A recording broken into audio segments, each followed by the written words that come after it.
النهاردة كمان هنعرف خزانات الحب اللي هي أنواعه، وكيمياء الحب، ولغات الحب، ومراحل العلاقات.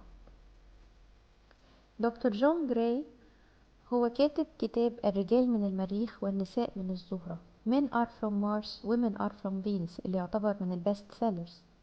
في كتابه التاني How to get what you want and want what you have، كيف تحصل على ما تريد وتريد ما حصلت عليه، قال إن السعادة ما تقدرش تحصل عليها إلا إذا عرفت نفسك وعرفت إيه يسعدك، وبدأ بتعريف ما يسميه خزانات الحب.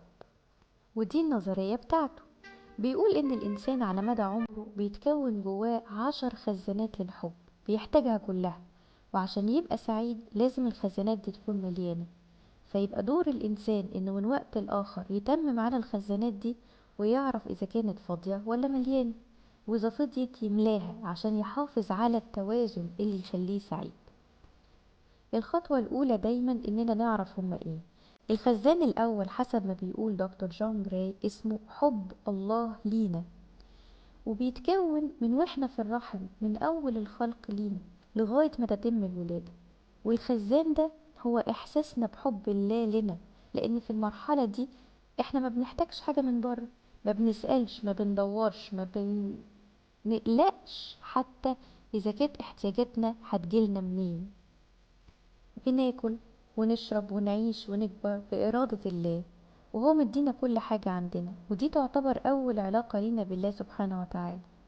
الخزان ده لو فاضي بحس إني لوحدي مسؤول عن كل شيء، بحس بالخوف والقلق، بحس بالوحدة، بحس بالمسؤولية كبيرة قوي عليا.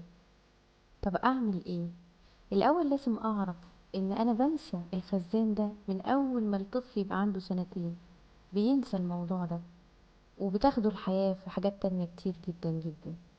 لكن بملاه بفيتامين أو بفيتامين اسمه فيتامين G1 حسب كلام دكتور جون جراي. الفيتامين ده هو إحساسي بحب الله ليا، بيجي بإن يبقى ليا علاقة بيني وبين ربنا، والعلاقة دي بتكون بالصلاة، التعبد، الذكر، الدعاء، التأمل. الفكرة كمان مش اني اعمل كده مرة واحدة، الخزان ده بيحتاج يبقى مليان على طول، وبالتالي بيحتاج اني اكرر كده واحافظ على العملية دي، اعملها بصفة دورية عشان يفضل الخزان ده مليان.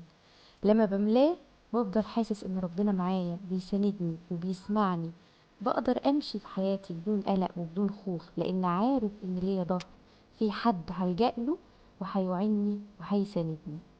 ده الخزان الاول.